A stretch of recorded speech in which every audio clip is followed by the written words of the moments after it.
Hey guys, Joe here with Intelliplan Financial. There's important ages that you will come across as you are starting to plan and think about retirement. So I want to take those ages and I want to put them in a timeline for you today. Okay, so the first age that you want to think about is age 50. This is where once you turn 50, you can now start making those catch-up contributions to any of those old retirement accounts that you have. So whether it's a 401, an IRA, you can make some of those catch-up contributions to those. Okay. The next age you want to think about that's important is age 55.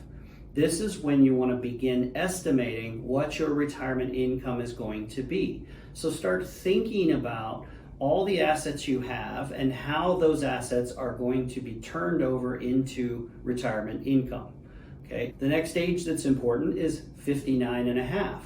This age is important because this is when you can start pulling from those retirement accounts. 401s, IRAs, 403bs. You can start pulling money from those accounts. Okay, you will pay tax on that money depending upon what you do with it, but you are no longer going to pay a 10% penalty. So 59 and a half is a very important age.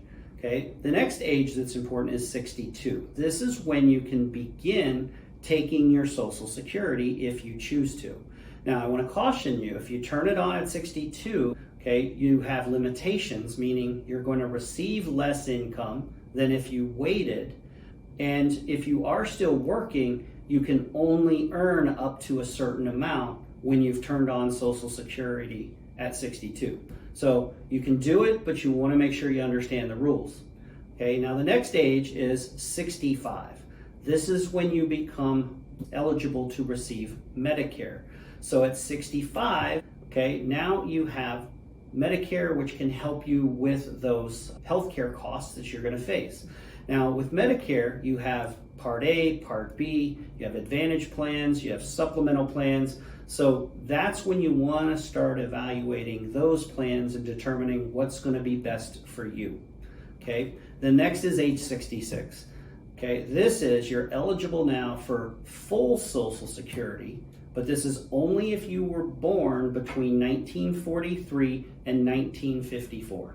So if you were born 1954 or after, okay, it's going to depend on they call it a number of months. But to keep this simple, you're either going to receive full retirement at 66 or at 67 based on the year that you were born.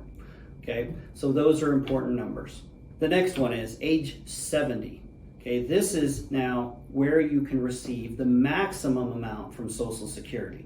So at age 70, if you've not turned on Social Security at this point, then what you want to do is go ahead and turn it on, because it's not going to be any more money for you if you waited until 72 or 73. So at 70, if you haven't turned on Social Security, make sure you do it. Okay, the last age to be aware of is 73. Now this is now when you will have to start turning on or taking what's called your required minimum distributions, or RMDs.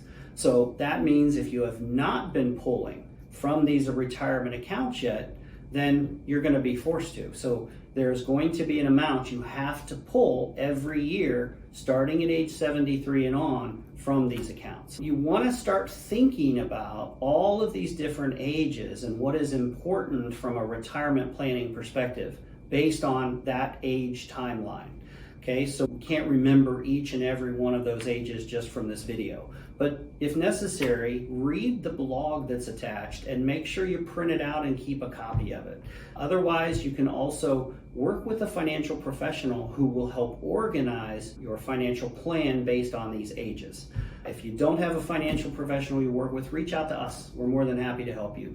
You can reach us at our website at www.intelliplanfinancial.com.